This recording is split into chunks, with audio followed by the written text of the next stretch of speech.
CM Hemant Soren की रांची वासियों को जल्द एक और फ्लाईओवर की सौगात, ट्रैफिक जाम से मिलेगी राहत। रांची वासियों को जल्द एक और नया फ्लाईओवर की सौगात मिलेगी। झारखंड के मुख्यमंत्री हेमंत सोरेन ने रांची के मेकोन चौक से सिमरटोली चौक तक बन रहे निर्माणाधीन फ्लाईओवर का आज मंगलवार को औचक निरीक्षण किया। मौके पर विधायक कल्पना सोरेन एवं राज्य सरकार के वरीय अधिकारी भी मौजूद थे। निरीक्षण के दौरान सीएम ने फ्लाईओवर के निर्माण कार्य की प्रगति की जानकारी ली और संबंधित अधिकारियों से फ्लाईओवर को लेकर निर्देश दिया। मुख्यमंत्री ने अधिकारियों से कहा है कि इस फ्लाईओवर के निर्माण में गुणवत्ता का ख्याल रखें, समय सीमा पर भी विशेष ध्यान दें।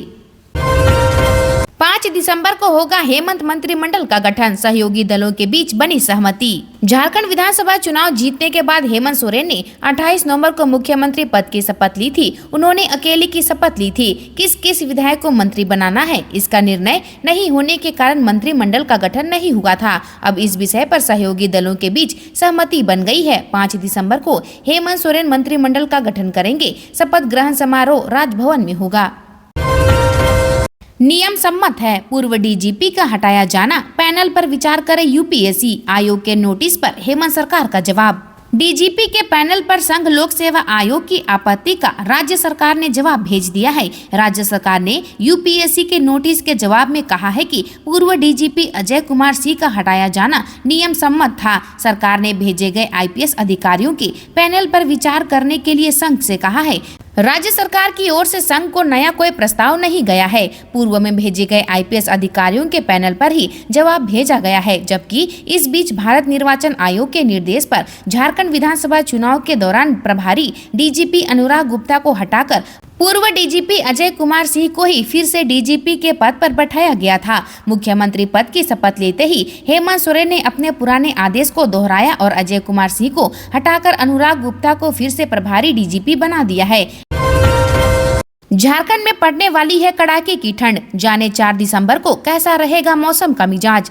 राजधानी समेत पूरे झारखंड में कड़ाके की ठंड पड़ रही है। रात में तो शीतलहर जैसी स्थिति देखने को मिल रही है। सुबह सुबह धुंध छाया हुआ रहता है। मौसम विभाग की माने तो बुधवार को मौसम में कोई बड़े बदलाव की संभावना तो नहीं है, लेकिन उसके बाद से न्यूनतम तापमान में गिरावट हो सकती है, जिससे ठंड बढ़ने की संभावना है। रांची स्थित मौसम विज्ञान केंद्र ने अपने आधिकारिक एक्स हैंडल पर जानकारी दी है कि राज्य के दक्षिणी भाग में अगले 24 घंटे के दौरान तापमान में कोई बड़े बदलाव की संभावना तो नहीं है, लेकिन उसके बाद अगले 2 दिनों के दौरान न्यूनतम तापमान में 3 से 5 डिग्री की गिरावट हो सकती है। शेष भाग में भी अगले 3 दिनों के दौरान न्यूनतम तापमान में इतनी ही डिग्री की गिरावट हो सकती है। इससे स्पष्ट है कि अभी ठंड और बढ़ेगी।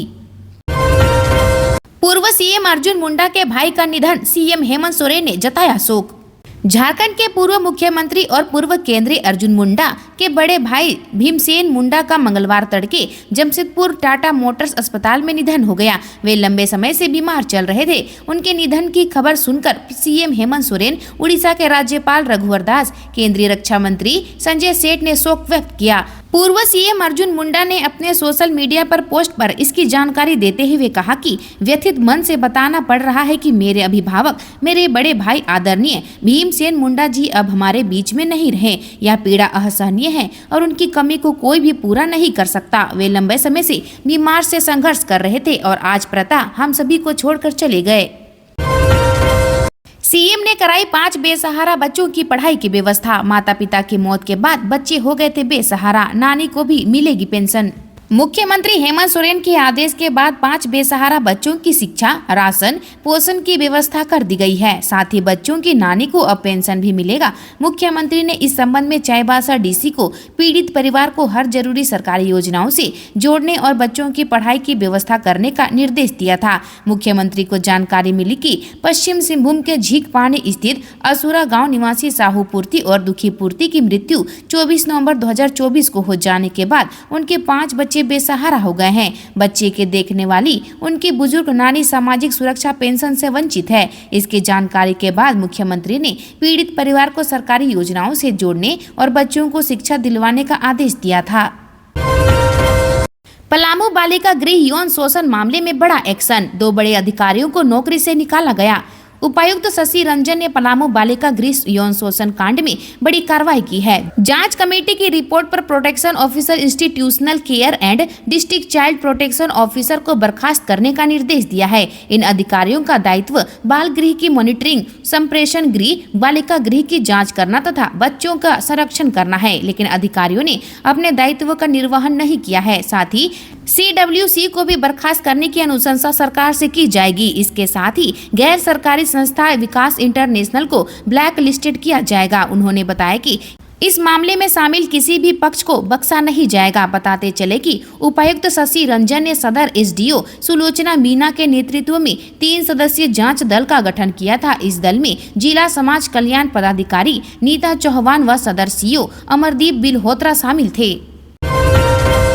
खेत में नाबालिग को पकड़ा, पड़ोसी ने किया दुष्कर्म, पीड़िता को घर पर बताने पर हत्या की दी धमकी, आरोपी फरार। पलामू में सोमवार की देर शाम 11 वर्षीय नाबालिग बच्ची के साथ पड़ोसी ने दुष्कर्म किया। घटना के बाद से आरोपी फरार है। पीड़िता की हालत गंभीर बनी हुई है। मामला हुसैनाबाद थाना क्षेत्र का है। वारदात के बाद किशोरी के गंभीर हालत को देखते हुए हुसैनाबाद अनुमंडलीय अस्पताल से बेहतर इलाज के लिए मेदिनीनगर रेफर कर दिया गया है। इस संबंध में पुलिस ने पीड़िता का बयान दर्ज कर लिया है। पीड़िता की मां ने बताया कि बेटी धनिया पत्ता तोड़ने खेत में गई थी। इसी बीच गाँव के ही एक युवक ने खेत में ही उसे पकड़ लिया और जबरन कुछ दूर ले गया। फिर पीड़िता के साथ रेप किया और घर पर किसी को नहीं बताने की धमकी दी। आरोपी ने कहा, घर पर बताओगी तो तुम्हारी हत्या कर दूंगा। चक्रवाती तूफान फेंगल ने बदली झारखंड की फिजा, इन जिलों में बारिश बढ़ाएगी ठंड। झारखंड में चक्रवाती तूफान फेंगल का असर दिख रहा है। मौसम विभाग की माने तो झारखंड के कई जिलों में आसमान में बादल छाए रहेंगे। वहीं राजधानी रांची और उससे सटे जिलों जैसे गुमला, खूंटी, बोकारो, हजारीबाग में 4 दिसंबर तक हल्की बारिश हो सकती है और ठंड में वृद्धि हो सकती है। पूर्वानुमान के मुताबिक राज्य के कई जिलों में सुबह सुबह कोहरा रहेगा और आसमान में बादल छाए रहेंगे। मौसम विभाग के मुताबिक अगले 2 दिनों में न्यूनतम तापमान में कोई बड़ा बदलाव नहीं होगा। धुंध के कारण विजिबिलिटी भी कम हो जाएगी। इससे वाहन चालकों को परेशानी उठानी पड़ सकती है और ट्रेनों के टाइमिंग पर भी असर पड़ेगा। फिलहाल दिसंबर की शुरुआत तो हो गई है, लेकिन उम्मीद के मुताबिक उतनी ठंड नहीं बढ़ी है। लेकिन अगले 3-4 दिनों में न्यूनतम तापमान 3 से 5 डिग्री सेल्सियस की गिरावट हो सकती है, जिसके कारण ठंड बढ़ने की उम्मीद है। घरेलू विवाद में 2 बहुओं ने मिलकर सास को उतारा मौत के घाट, दोनों आरोपी फरार। चतरा की इटखोरी में 2 बहुओं ने मिलकर घरेलू विवाद में अपने वृद्ध सास भिखनी देवी को जान से मार डाला है। घटना मंगलवार सुबह बगमुंडी गांव की है। मामले को लेकर दोनों के खिलाफ मुकदमा दर्ज हो चुका है। पुलिस उनकी तलाश में जुट गई है। हत्या के संबंध में बताया जाता है कि सास और दोनों बहुओं के बीच किसी बात को लेकर अक्सर विवाद होता रहता था। मंगलवार की सुबह भी ऐसा ही हुआ। विवाद जब बढ़ गया तो दोनों ने मिलकर अपनी सास को जमीन पर पटक दिया और उसकी छाती पर पैर से हमला कर दिया, जिससे उनकी हालत बिगड़ गई। घटना के बाद से दोनों बहू फरार हैं। आनंद फानन में उसका बेटा नागेश्वर दांगी ने ग्रामीणों के साथ मिलकर अस्पताल ले गए, लेकिन उससे पहले ही उनकी मौत हो चुकी थी। शव को पोस्टमार्टम के लिए भेज दिया गया है। इस संबंध में उनके पुत्र ने आरोपियों के खिलाफ प्राथमिकी दर्ज कराई है। वहीं चतरा पुलिस भी उनकी तलाश में छानबीन तेज कर दी है। सब्जी से लेकर धनिया पत्ता की महंगाई से गरीब व मध्यम परिवारों की उड़ी नींद।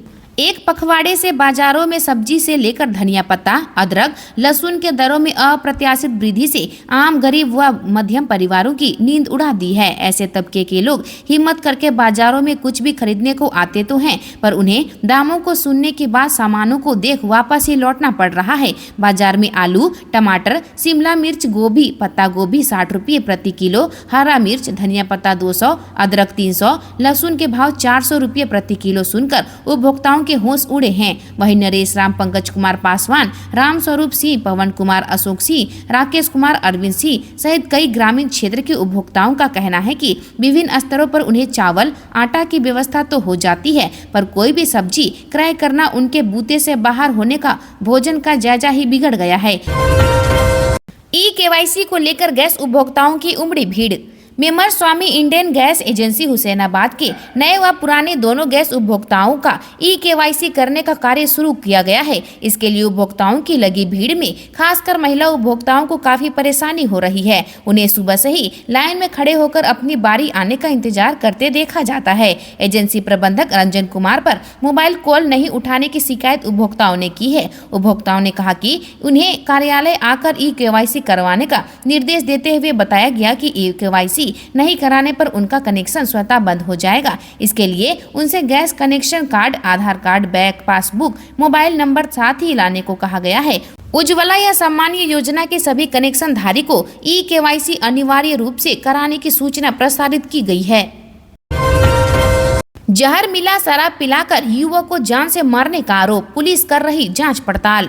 हंटरगंज के बहेरी गांव के राम नरेश सिंह ने 22 वर्षीय पुत्र मनीष कुमार की मौत कल देर शाम तबीयत बिगड़ने से हो गई है। परिजन के द्वारा तबीयत बिगड़ने के बाद उसे सामुदायिक स्वास्थ्य केंद्र हंटरगंज लाया गया, जहां प्राथमिक उपचार के बाद स्थिति गंभीर होने के कारण गया मेडिकल कॉलेज रेफर कर दिया गया। गया ले जाने के क्रम में रास्ते में ही उसकी मौत हो गई। मृतक के पिता ने बहेरी गाँव के नरेंद्र सिंह पर अपने बेटे को शराब में जहर मिलाकर पिला देने का आरोप लगाया है। मृतक के पिता का आरोप है कि वह गांव के नरेंद्र सिंह उर्फ झाका के पास गया था, जहां उसे बहला फुसलाकर जहर मिला हुआ शराब पिला दिया गया। वहीं इस आरोप को नरेंद्र सिंह ने पूरी तरह से बेबुनियाद बताता है। उन्होंने बताया कि युवक बीमार चल रहा था, डॉक्टर ने उसे शराब पीने से सख्त मना किया था। इसके बावजूद वह शराब का सेवन करता था और आत्महत्या करने की नीयत से उसने अंत में शराब के साथ जहर मिलाकर पी ली। घटना की जानकारी मिलने के बाद थाना प्रभारी मनीष कुमार दल बल के साथ घटना स्थल पर पहुंचे और घटना से संबंधित जानकारी ली। शव को कब्जे में लेकर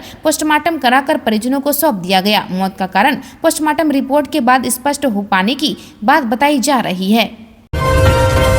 मलेशिया से वापस लौटेंगे झारखंड के 52 मजदूर। 11 से 20 दिसंबर तक वापसी। 1 साल पहले कमाने गए, अब खाने के भी पड़े लाले। मलेशिया में फंसे झारखंड के 52 मजदूरों और उनके परिजनों के लिए अच्छी खबर है। भारत सरकार ने इनकी वापसी की तैयारी शुरू कर दी है। कुछ कानूनी प्रक्रिया पूरी की जा रही है। इसके बाद सबको 11 से 20 दिसंबर तक वापस देश लाया जाएगा। यह जानकारी गिरिडीह सांसद ने दी है। उन्होंने सोशल मीडिया एक्स पर लिखा, मजदूरों के फंसने के मामले को सोमवार को संसद में नियम 377 के तहत सभा पटल पर रखा था। भारत सरकार ने संसद में बताया है सभी मजदूरों को मलेशिया की राजधानी कुआलालंपुर स्थित भारतीय दूतावास में रखा गया है। कुछ कानूनी प्रक्रिया पूरी की जा रही है। इसके बाद तय तिथि पर इन मजदूरों को देश वापस लाया जाएगा। आज के लिए इतना ही। मिलते हैं अन्य नए खबरों के साथ में। धन्यवाद।